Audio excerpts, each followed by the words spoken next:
কোরআনুল কারীমের মধ্যে আল্লাহ রাব্বুল আলামিন বলেছেন, লা ইন শাকারতুম লা আযীদান্নাকুম ওয়া লা ইন কাফারতুম ইন্না আযাবি লাশাদীদ।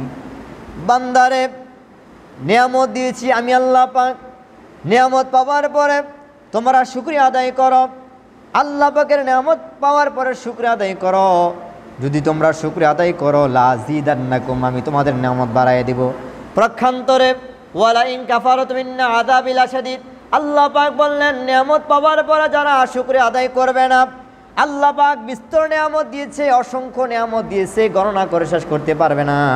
আল্লাহ পাক বলেন, বান্দারে তোমাকে যদি আমি আল্লাহ কিয়ামত পর্যন্ত হায়াত দেই, আর কিয়ামত পর্যন্ত তুমি যদি সিজদায় পড়ে আল্লাহ শুকরিয়া আদায় করো, তোমার হায়াত শেষ হয়ে যাবে, কিয়ামত শেষ হয়ে যাবে। তোমাকে আল্লাহ রাব্বুল আলামিন যে নিয়ামত দিয়েছে, কিয়ামত পর্যন্ত শুকরিয়া আদায় করলো, তারপর নিয়ামতের শুকরিয়া আদায় হবে না। কোন সুবহানাল্লাহ।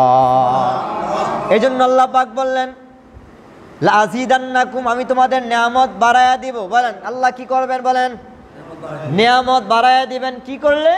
আল্লাহ পাকের নিয়ামতের শুকরিয়া আদায় করলে আল্লাহ পাক নিয়ামত বাড়ায়া দিবেন। ঘোষণাকার আল্লাহ পাক বললেন, বান্দা যখন তুমি নিয়ামতের শুকর আদায় করবে আমি নিয়ামত বাড়াই দিব। আর পক্ষান্তরে যারা ওয়ালা ইন কাফারতুম ইন্না আযাবি লাশাদীদ, যারা নিয়ামত পাওয়ার পরে শুকরিয়া আদায় করবে না, বখিলামি করবে, কৃপণ করবে, আমি আল্লাহ তাদের থেকে নিয়ামতগুলি ছিনিয়ে নিয়ে যাব। শুধু তাই নয়, আল্লাহ আয়াতের শেষে বলেছেন ইন্না আযাবি লাশাদীদ।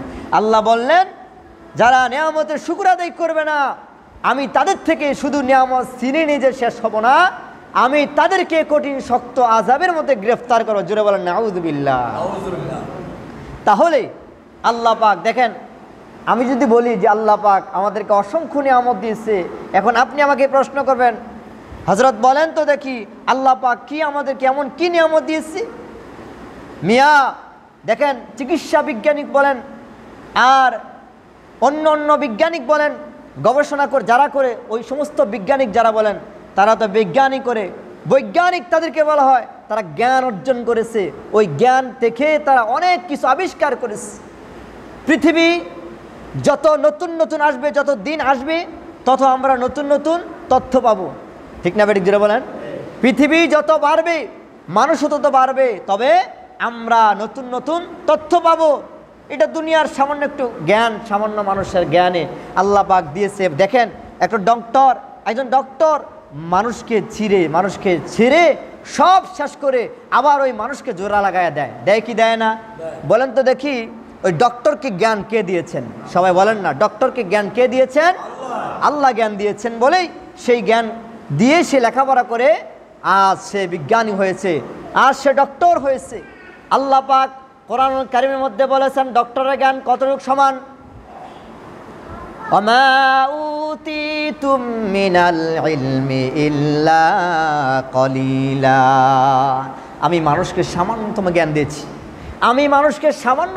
দিয়েছি, আর এই সামান্যতম জ্ঞান দিয়ে মানুষ কোত্থেকে কি হয়ে গেল, কি আবিষ্কার করলো, চিন্তা করে দেখেন তো একবার। মরা মানুষ, মোটামুটি মরা, জীবিত বলে কেউ ঘোষণা দেয় না।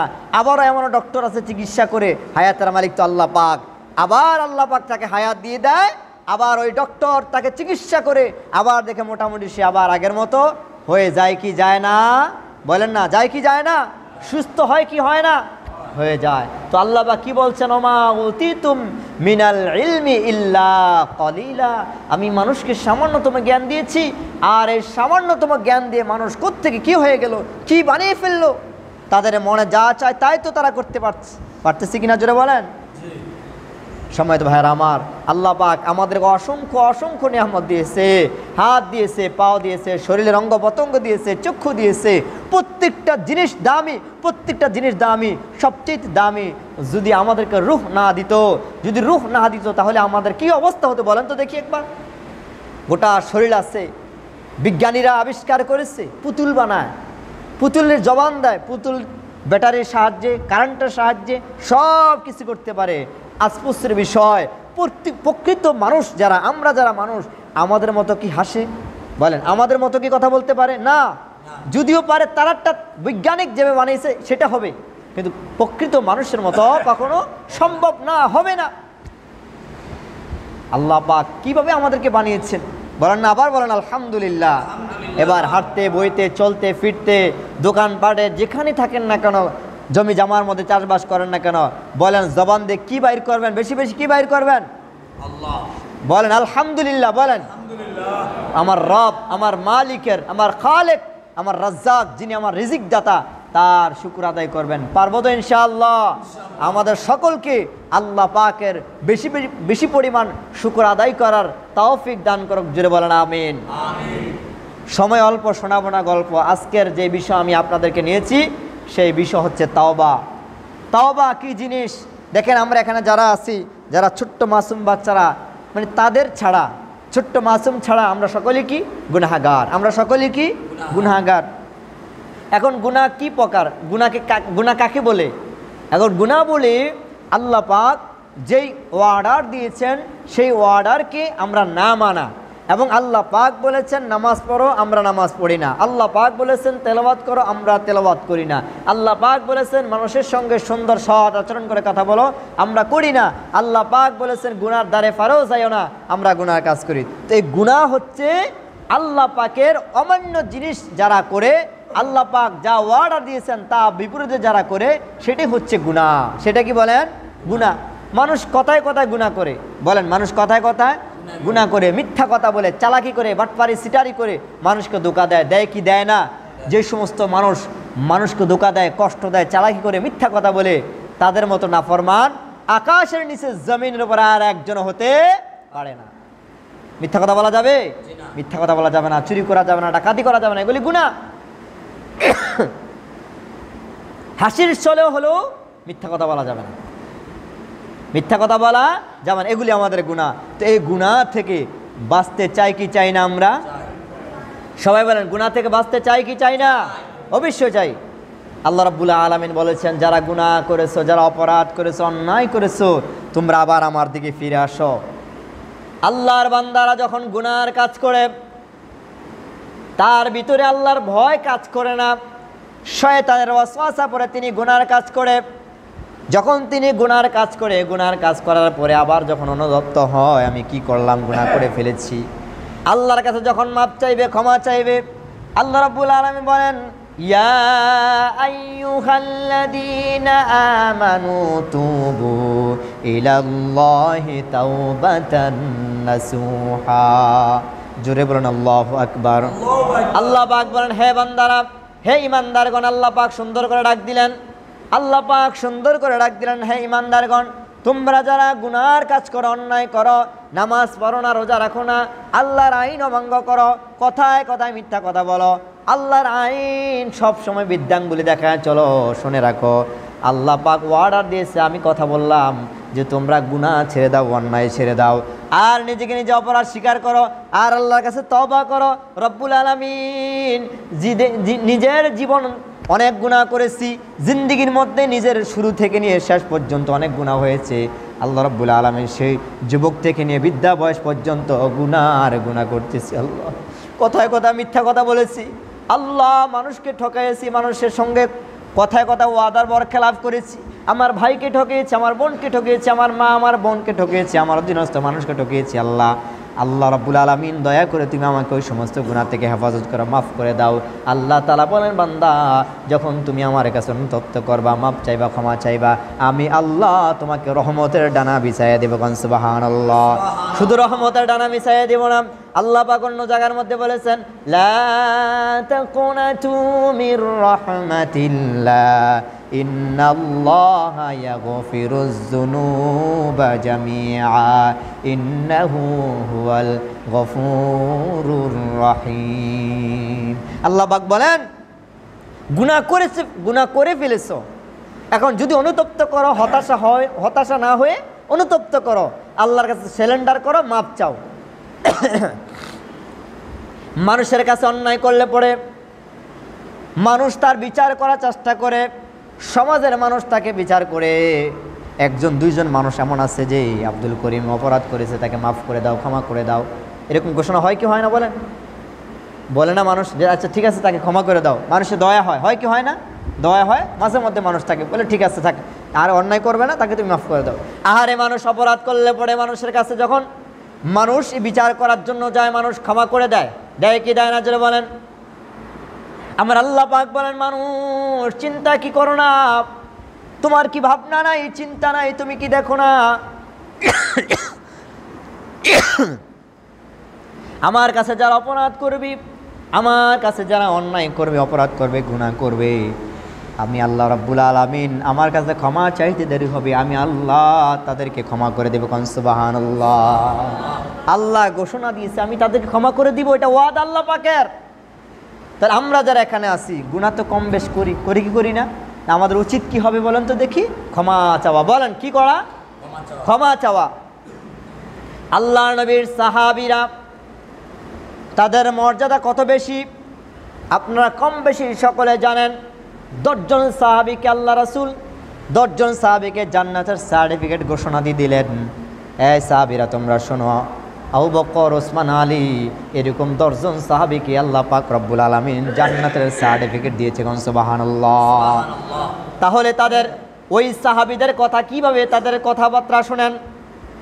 ওই সাহাবীরা জান্নাতের সার্টিফিকেট পাওয়ার পরও তারা হতাশা।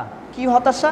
তাহারে আমার জিন্দেগির মধ্যে যে কত ভুল রয়েছে, ইমান আনার আগে যে কত ভুল করেছি, আমি কত গুনাহ করেছি, কত অন্যায় করেছি, কত অপরাধ করেছি। হায়রে আমার এই গুনার কথা যদি আমার সমাজের লোকেরা জানে, আমার গুনার কথা যে আমার স্ত্রী, আমার সন্তান, আমার মেয়ের, আমার মা বাবারা জানে, আমার সমাজের মানুষ আমাকে জায়গা দিবে না, দূর দূর করে তাড়িয়ে দিবে।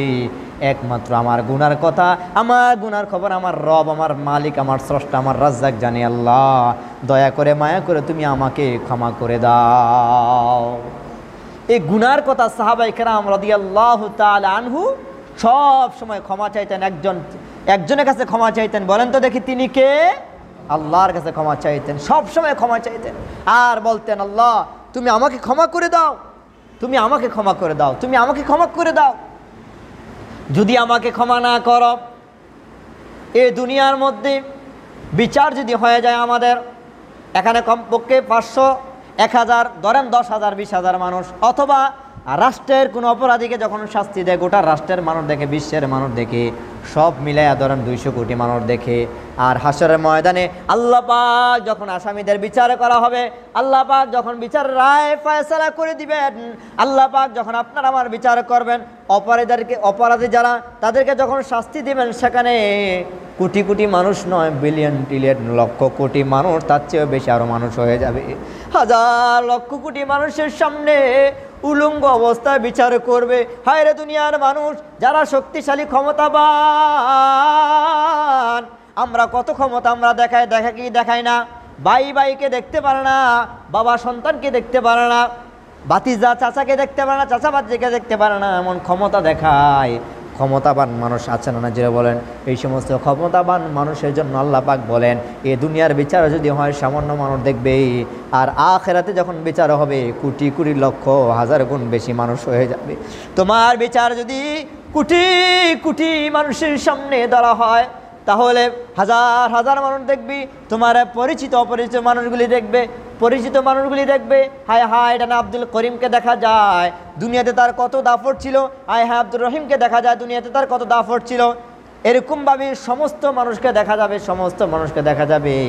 আমরা দেখব আমাদের গুনাহগুলি আল্লাহ পাক প্রকাশ করে দিবেন, আমাদের গুনাহগুলি দেখাই দিবেন। এই জন্য প্রিয় ভাইয়ারা আমার, যদি জাহান্নামকে ভয় পাই, আখিরাতকে ভয় পাই, বিচার দিনকে ভয় পাই, এখনের সময় আছে অনুতপ্ত হওয়া। বলেন কি হওয়া?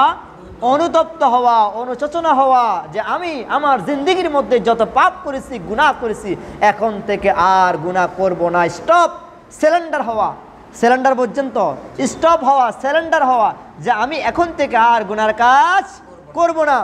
আমার দ্বারা আমার ভাই কষ্ট পাবে না, আমার দ্বারা আমার ফ্যামিলির মানুষ কষ্ট পাবে না, আমার দ্বারা আমার সমাজের মানুষ, আমার রাষ্ট্রের মানুষ কষ্ট পাবে না। আমার দ্বারা যদি আমার রাষ্ট্রের মানুষ কষ্ট পায়, আমার দ্বারা যদি আমার সমাজের মানুষ কষ্ট পায়, তাহলে আমার নামাজ, রোজা, হজ, যাকাত সব বিফলে যাবে। জোরে বল নাউজুবিল্লাহ। আল্লাহ পাক আমাদেরকে পরিবর্তন হওয়ার, গুনাহ থেকে বেঁচে থাকার তৌফিক দান করুক। জোরে বলেন আমিন। সিদ্দিক আকবর রাদিয়াল্লাহু তাআলা আনহু, আল্লাহর নবীর সাহাবী হযরত আবু বকর সিদ্দিক রাদিয়াল্লাহু তাআলা আনহু, তিনি মাঝে মধ্যে হাঁটতেন, হেঁটে হেঁটে তার অনুতপ্ত হতো, চোখের পানি ছেড়ে দিতেন। আর সামনে গাছপালা যা দেখতেন তা এভাবে ধরতেন, জড়ায়া জড়ায়া ধরতেন আর বলতেন, হায় রে গাছ, আমি আশরাফুল মাখলুকাত, সৃষ্টির সারা মানুষ, আমি মরে গেলে আমার ইন্তেকালের পর আমার বিচার শুরু হয়ে যাবে, জানি না কি হবে, তবে হায় রে গাছ, তোমার কোনো বিচার হবে না, মানুষ হয়তো তোমাকে কাঠ বানিয়ে ফুঁড়ে ফেলবে, তোমার কোনো হিসাব হবে না, বিচারও হবে না। গাছকে বলতেন, গাছ, হয়তো গরু ছাগল তোমাকে খেয়ে ফেলবে, তোমার কোনো বিচারও হবে না, আমি আশরাফুল মাখলুকাত, সৃষ্টির ইশারা, আমার তো বিচারও হবে। আমি দুনিয়াতে যা কিছু করি না কেন পৃথিবীর কেউ দেখলো না, আমার রব, আমার মালিক তো আমার দিকে তাকিয়ে আছে কি আছে না? পৃথিবীর কেউ দেখুক আর না দেখুক, আমার মালিক, আমার রব, আমার আল্লাহ আমার দিকে তাকিয়ে আছে। পৃথিবীর মানুষ, আমরা যারা এখানে আছি, আমরা যদি মনে করি পৃথিবীর মানুষ আমাকে দেখে না, আমি অপরাধ করি, হাজার হাজার অপরাধ করতে পারবো, আমরা হাজার হাজার গুনার কাজ করতে পারবো, পানির নিচে ঘরের ভিতরে তালা দিয়ে অন্যায় করতে পারবো, অপরাধ করতে পারবো, কিন্তু কেউ দেখলো না। দেখার মালিক একজন আছে না? জোরে বলেন, বলেন, একজন আছে না নাই? আল্লাহু আকবার। আমার রব আমার দিকে তাকিয়েছে, আমি যে গুনার কাজ করতেছি, হাজার হাজার অন্যায় কাজ করতেছি, আমাকে কেউ দেখলো না, আমার আল্লাহ তো আমার কাছে তাকিয়েছে, আমার দিকে তাকিয়েছে। আমার আল্লাহ ডাক দিয়ে বলতেছে মনে মনে মনে, এটা ভাবো না আব্দুল করিম, আব্দুর রহিম, তুমি যে গুনার কাজ করতেছো কেউ তোমাকে দেখলো না, আমি কিন্তু আল্লাহ তোমার দিকে তাকিয়ে আছি। তুমি দুধের মধ্যে ভেজাল দিচ্ছ, ওজনে কম দিচ্ছ, খাদ্যে ভেজাল দিচ্ছ, কেউ দেখলো না তোমাকে। তুমি মুজি দোকানদার, তুমি দোকানদারি করছো, এখানে ভেজাল ঢুকাই দিচ্ছ, পৃথিবীর কেউ দেখলো না, আমি তাকিয়ে আছি, আমি তাকিয়ে আছি। ওজনে কম দিচ্ছ, খাদ্যে ভেজাল দিচ্ছ, পৃথিবীর কেউ দেখলো না, আমি তাকিয়ে আছি, আমি তাকিয়ে আছি। জমিন চাষ করতেছো, জমিন চাষ করতেছো, তুমি পরের লাইলের মধ্যে গিয়ে জিকির করো লা ইলাহা ইল্লাল্লাহ, আর পরের জমির মধ্যে আঘাত করতেছো, পৃথিবীর কেউ দেখলো না, আমি মালিক, আমি রব, আমি স্রষ্টা, তোমার দিকে তাকিয়ে আছি। আমার কথা কি মিথ্যা বলেন? একজন দাঁড়িয়ে বলেন যে হযরত আপনার কথা মিথ্যা হচ্ছে, জিকির করছে, অন্যজনের জমির মধ্যে আইল ঠেলতে ঠেলতে অন্যজনের জমির মধ্যে চলে যায়, যায় কি যায় না? হারাম। এখান থেকে যদি আপনি ফসল ফলান আর ওই দান আপনার গলার মধ্যে উঠাইতে পারেন, পরের জমিন একটা দান যদি আপনার গলার মধ্যে যায়, সব পুরোটা দান আপনার জন্য হারাম হয়ে যাবে। জোরে বলেন নাউযুবিল্লাহ। এক বালতি দুধের মধ্যে যদি এক ফোঁটা সোনা পড়ে, তাহলে দুধটা কি হালাল না? দুধটা কি হবে বলেন, সবাই বলেন না হারাম। শুনে আসছেন না? ওলামায়ে কেরাম বলেন নাই হারাম হবে। তদ্রূপ পরের হক, এক চুল পরিমাণ যদি কারো হক নষ্ট করে থাকেন, মনে রাখবেন আপনার নামাজ, রোজা, হজ, যাকাত, তাসবিহ, তাহলিল সব বরবাদ হয়ে যাবে। যতক্ষণ না পর্যন্ত আপনি পরের হক, যার হক মেরেছেন তার কাছে যত সময় যদি ক্ষমা না চান, মাপ না চান, আল্লাহ রাব্বুল আলামিন আপনাকে সহজে ক্ষমা করবে না। আল্লাহ আপনি আমাদেরকে হেফাজত করেন, জোরে বলেন আমিন। সম্মানিত ভাইয়েরা আমার, বলতেছিলাম এই জন্য যা আমরা গুনাহ করি দুনিয়ার জমিনের মধ্যে, সমস্ত গুনাহ থেকে ক্ষমা চাওয়ার দরকার আছে না? জোরে বলেন। রাসূলুল্লাহ সাল্লাল্লাহু আলাইহি ওয়াসাল্লাম হাদিসের মধ্যে আসছে, আল্লাহ নবী সাল্লাল্লাহু আলাইহি ওয়াসাল্লাম যখন তিনি গুনার কাজ তো তার সম্ভবই না, বিশ্বনবী নিষ্পাপ। আমাদের নবী কি? সবাই বলেন আমাদের নবী কি? নিষ্পাপ।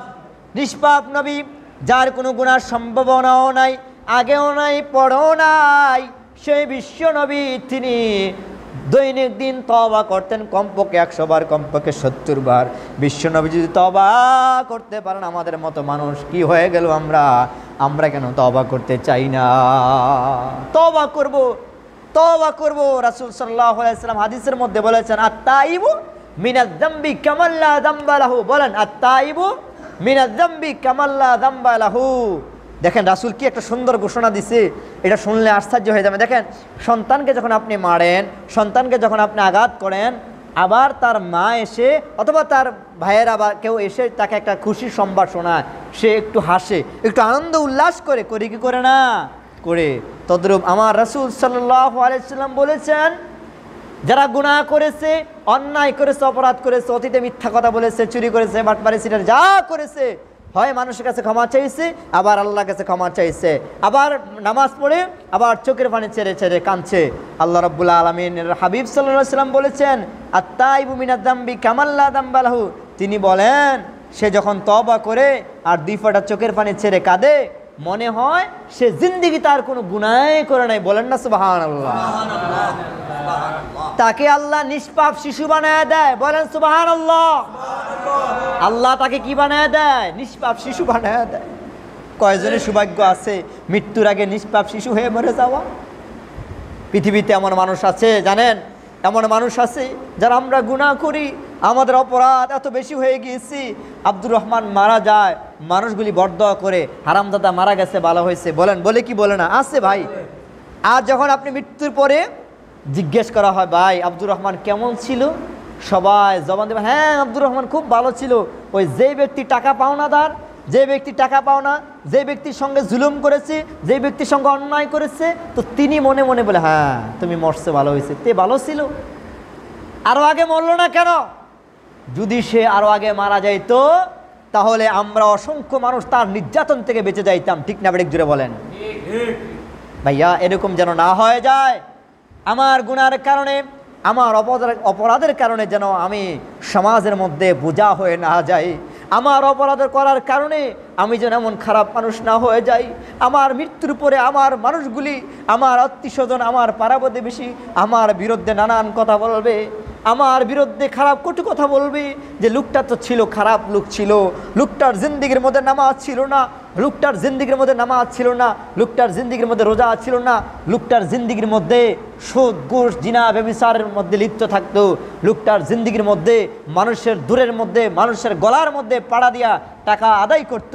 হায় হায়, এই কথা যদি আমার বিরুদ্ধে মানুষগুলি আমার মরার পরে পরে, আল্লাহর কসম, আল্লাহি তাল্লাহি, বিশ্বাস করেন মুসলমান ভাইয়ারা, এই সমস্ত সাক্ষী যদি মানুষগুলি আমার বিরুদ্ধে দিয়ে যায়, আল্লাহর কসম আমার নামাজ থাকতে পারে, আমার রোজা থাকতে পারে, আমার হজ থাকতে পারে, আমার যাকাত থাকতে পারে, আমি বাড়ি গাড়ি সব করতে পারি, আমি মাদ্রাসা করতে পারি, মসজিদ করতে পারি, সব করতে পারে, কিন্তু আমার মরার পরে যদি ওই মানুষগুলি আমার বিরুদ্ধে ব্যাড রিপোর্ট দেয়, ব্যাড সাক্ষী দেয়, তাহলে ফেরেশতারা আমাকে যে কি অবস্থা করবে আল্লাহ রাব্বুল আলামিন ছাড়া আর কেউ জানে না। জুড়ে বলার কথা ঠিক না বেঠিক?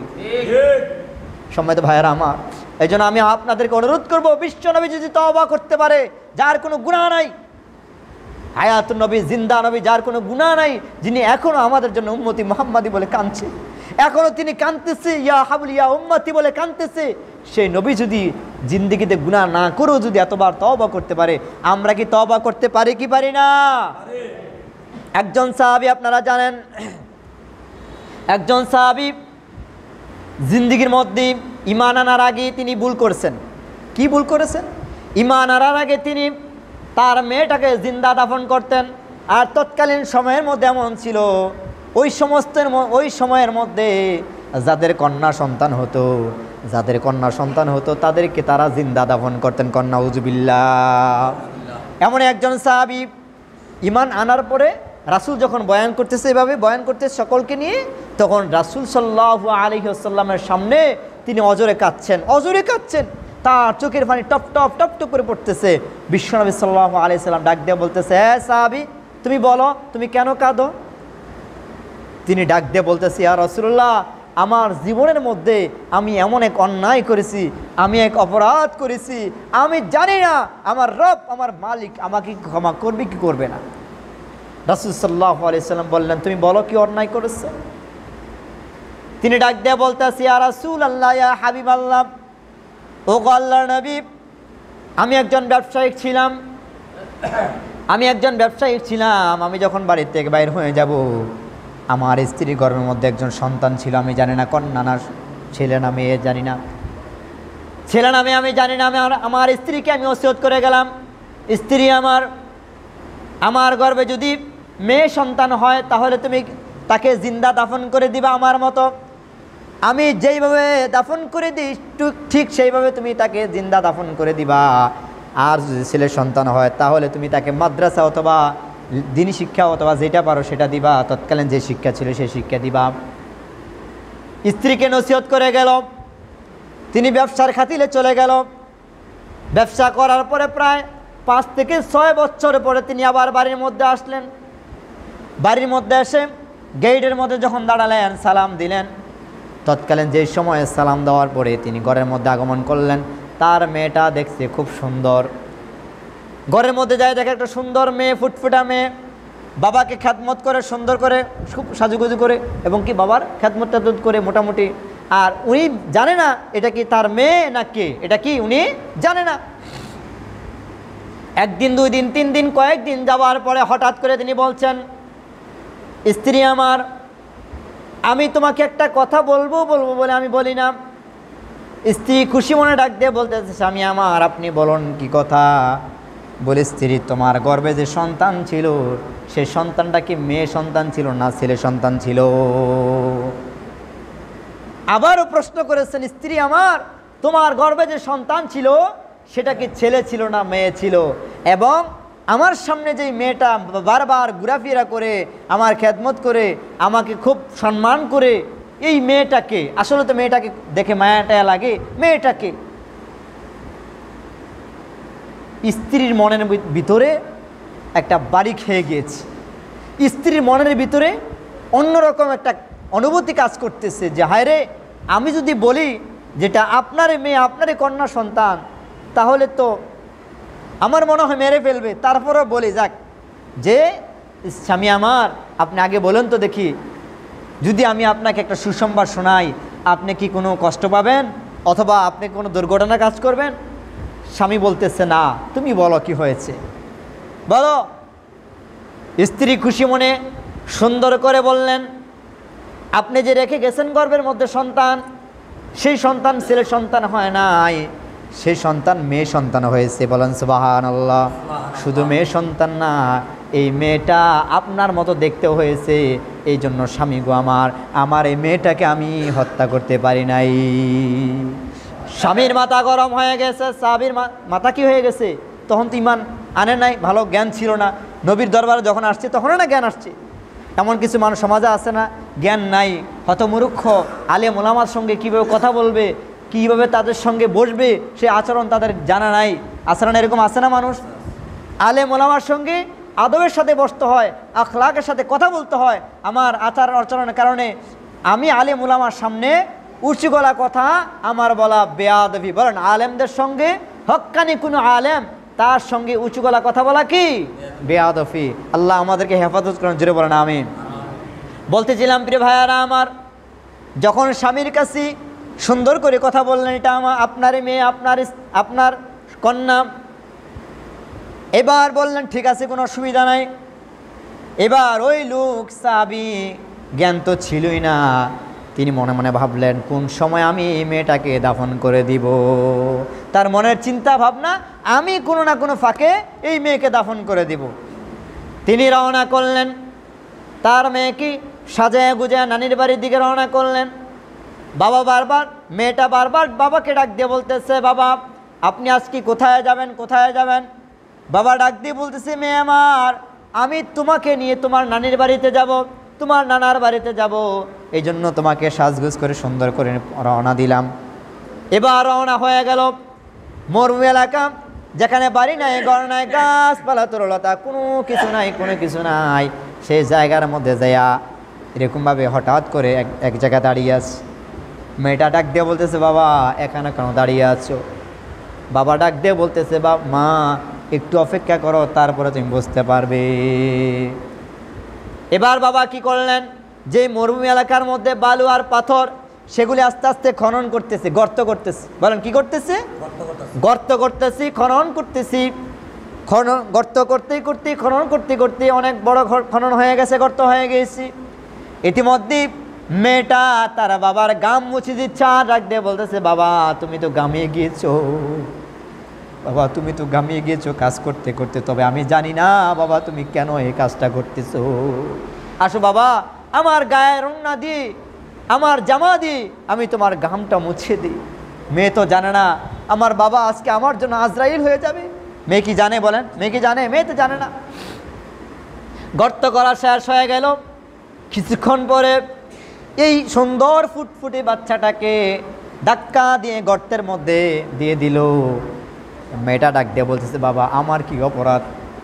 আমি তো জিন্দেগির মধ্যে কোনো অপরাধ করি নাই, আপনার সঙ্গে কোনো বেয়াদবি করি নাই। বাবা আমি কোনো অপরাধ করি না, আমাকে কেন আপনি হত্যা করতেছেন? পাষাণ্য বাবা শোনে নাই, এখানে পাথর এবং বালু যা ছিল সব দিয়ে চাপা দিচ্ছে। আর শেষ মুহূর্তে লাস্টে বড় একটা পাথর দিয়া যখন বুকের মধ্যে পড়লো, যখন বুক থেকে রক্ত ফিঙ্কি দিয়ে আসলো, তার কপালের মধ্যে আসলো, তার দিলের মধ্যে তারপরও বয়স ছিল না, এমন একটা অবস্থা হয়ে গেল, তার দিলের মধ্যে এমন একটা ভয় আসলো না। হয়তো তার মনের মধ্যে একটা ভাবনা ছিল, যেই মেয়েটাকে পাথর মারলাম, যেই মেয়েটাকে গর্তের মধ্যে ধাক্কা দিয়ে দিলাম, সেই মেয়েটার জবান থেকে হয়তো মনে মনে কথা আসলো, বাবা আমি তোমার কাছে আর যাব না, মায়ের কাছেও যাব না, আমি ভিক্ষা করে খাবো, খয়রাত করে খাবো, তারপরও তোমার সামনে আমি আর যাব না, প্রয়োজনে আমি খয়রাত করে খাবো, তারপরও তোমার সঙ্গে আমি যাব না, তোমার বাড়িতে আমি যাব না, তুমি আমাকে ক্ষমা করে দাও। পাষাণ বাবা ক্ষমা করলেন না। এই ইতিহাস, এই কাহিনী যখন আল্লাহর হাবিব সাল্লাল্লাহু আলাইহি সাল্লামের কাছে বললেন, বিশ্বনবী সাল্লাল্লাহু আলাইহি সাল্লাম তার চোখ দিয়ে পানি আসতে আসতে দাড়ি মুবারক ভিজে গেল। বিশ্বনবী সাল্লাল্লাহু আলাইহি সাল্লাম বলেন, মানুষ কি এমন জঘন্য কাজ করতে পারে? মানুষ কেমন জঘন্য কাজ করতে পারে? তার আদরে কলিজার টুকরা মেয়েকে সে ঠিক সেভাবে হত্যা করতে পারে? এই কথা যখন শুনলেন তখন সাহাবীও কাঁদছে, রাসূলও কাঁদছে। তবে তিনি একটা কথা বললেন, হে রাসূল, এই ঘটনা করলাম তো বুঝি নাই, আমি না বুঝে করে ফেলেছি, ইয়া রাসূলুল্লাহ আমাকে কি আল্লাহ মাফ করবে? তো আল্লাহ পাকের হাবিব সাল্লাল্লাহু আলাইহি ওয়াসাল্লামের কাছে কোরআন আয়াত নাযিল হলো। তখন তিনি বললেন, লা তাকনাতু মির রাহমাতিল্লাহ ইন্নাল্লাহা ইয়াগফিরুয যুনুবা জামিআ ইন্নাহু হুয়াল গফুরুর রহিম। হ্যাঁ মানুষগুলি, তোমরা হতাশা হবে না, অন্যায় করে ফেলেছ, অপরাধ করেছ, হতাশা হবে না, আমার রহমতের থেকে নৈরাশ হয়ে যাও না। আমার রহমত কত বড় তোমরা জানো? আমার রহমত অনেক বড়, আমার রহমত অনেক বড়, আমার রহমত অনেক বড়। আমার কাছে তোমরা আসো, আমার কাছে ক্ষমা চাও, আমি আল্লাহ তোমাকে রহমতের ডানা বিছাই দেব। কোন সুবহানাল্লাহ বলেন তো দেখি, আমরা যত অপরাধ করি না কেন আমার আল্লাহ আমাদেরকে ক্ষমা করবে কি করবে না? এই ঘোষণা আমার আল্লাহ দিয়েছে। সাহাবায়ে কেরামও ক্ষমা চেয়েছে, তারপরে সাহাবায়ে কেরাম ক্ষমা চেয়েছে, রাসূল ক্ষমা চেয়েছে, ওলামায়ে কেরাম ক্ষমা চেয়েছে, যত বড় বড় আলেম ওলামা দেখছেন সকলে ক্ষমা চেয়েছে, সকল আল্লাহর কাছে মাপ চেয়েছে, সকলে আল্লাহর কাছে মাপ চেয়েছে। দেখেন, আপনি যত আল্লাহর কাছে ক্ষমা চাইবেন তত আপনি দুনিয়াতে এবং আখিরাতে বড় হতে পারবেন। লোকে যাকে বড় বলে বড় সে হয়, আর নিজে যাকে বড় বলে বড় সে নয়। এখন আমরা তো মনে করি আমি নিজেই বড়। আরে ভাই, গুনাহ করতে করতে করতে করতে পাহাড়ি পরিমাণ গুনাহ করে ফেলে, তারপরে কোনো টেনশন নাই। আছে না এরকম মানুষ? আহারে, এই জন্য ভাই অল্প সময়, শেষ সময়, আমি শেষ সময়ে কথাগুলি আপনাদেরকে বলবো প্রিয় ভাইয়ারা আমার। এই জিন্দিগির মধ্যে অল্প দিনের জিন্দিগি, রাসূল বলেছেন যে এই দুনিয়াটা একটা কয়েদখানা, জেলখানার মতো। বলেন, এই দুনিয়াটা কি খানা? কয়েদখানা, জেলখানার মতো। টয়লেটে গিয়ে কি মানুষ 1 ঘন্টা থাকে? বলেন, টয়লেটের জরুরত যতক্ষণ থাকে ততক্ষণ সে টয়লেটে থাকে, ঠিক না? বেড়ে জোরে বলেন না। আবার টয়লেটের জরুরত যখন শেষ হয়ে যায় তখন সে আবার অটোমেটিকলি চলে আসে। তদ্রূপ দুনিয়ার একটা টয়লেটের মতোই, এখানে থাকার জায়গা না। আপনার দাদা, বাবা, নানা, আত্মীয় স্বজন তারা কোথায়? বলেন না, তারা কোথায়? আহা, তারা কি আর কখনো ফিরে আসবে? তারা আর কখনো ফিরে আসবে না। আপনি আমি যদি মরে যাই, একবারে জীবন তো শেষ হয়ে যায়, ইন্তেকাল করি, আমাদেরও সম্ভব হবে না যে আমরা আবার ফিরে আসব। এই কথা যদি যারা চিন্তা ভাবনা করে, এই দুনিয়াটা থাকার জায়গা নয়, এখান থেকে চলে যেতে হবে, তবে তার দ্বারা চুরি, বাটপারে, জিনা, ব্যভিচার কোনোটাই সম্ভব হয় না। মানুষকে ধোঁকা দেওয়া, কষ্ট দেওয়া, প্রতারণা করা তার দ্বারা সম্ভব হবে না। আল্লাহ রাব্বুল আলামিন আমাদের সকলকে পরিপূর্ণ মুমিন মুত্তাকি হওয়ার তৌফিক দান করুক। জোরে বলেন আমিন। আল্লাহ পাক আমাদেরকে সকলকে কবিরা, সগীরা, শিরক, বেদাত যত রকমের গুনাহ আছে সমস্ত গুনাহ থেকে আল্লাহ পাক হেফাজত করেন। জোরে বলেন আমিন। সর্বোপরি আমি আপনাদেরকে অনুরোধ করব, আপনারা এখানে যারা আছেন, এখানে আপনারা জানবেন আমার সদ্য পিতাজান মাওলানা আবুল কালাম আজাদ তিনি আছেন। আপনারা তো ওনাকে দেখতে পান না, তিনি বছরে একবার আসে, আমার বাড়িতে একবার আসে। তিনিও আজকে আমার বয়ান শোনার জন্য আসছে, আমার ভগ্নিপতিরা আসছে, আমার ছোটো বোনের শ্বশুর আসছেন। তো আলহামদুলিল্লাহ ওনারাও আসছেন আমার আজকের আলোচনা শোনার জন্য। তো সর্বোপরি আমার যে মেসেজটা আপনাদেরকে থাকবে, সম্মানিত ভাইয়ার আমার, আমরা যেন আজকের পর থেকে, এখন থেকে আলেম, ওলামা, পীর, মাশায়েখ, মুরব্বী যারা যারা আছে সকলের সঙ্গে যেন সৎ আচরণ, ভালো আচরণ করতে পারি, আদবের সঙ্গে কথা বলতে পারি। আল্লাহ পাক আমাদের সেই তৌফিক দান করুক, জোরে বলেন আমিন।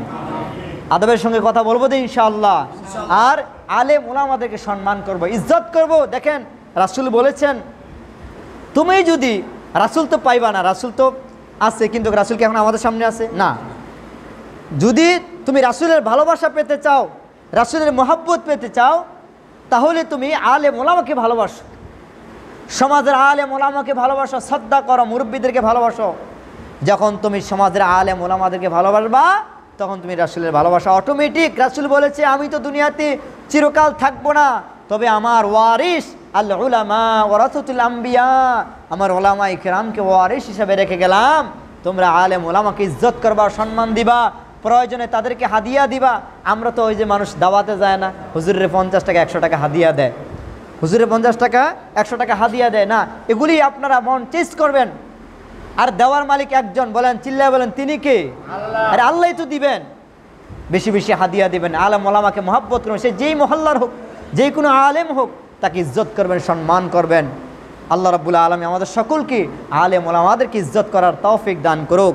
আরেকটা কথা হচ্ছে, আমাদের মহিলারা, আমি আপনাদেরকে বলি, যারা আমার মা চাচিরা আছেন, আমি সকলকে বলবো, আপনারা পর্দা করবেন, পর্দা করবেন। সেই বিষয় ইনশাআল্লাহ আগামী সপ্তাহে তো জমা পড়াবো, পর্দার সম্পর্কে আলোচনা করব।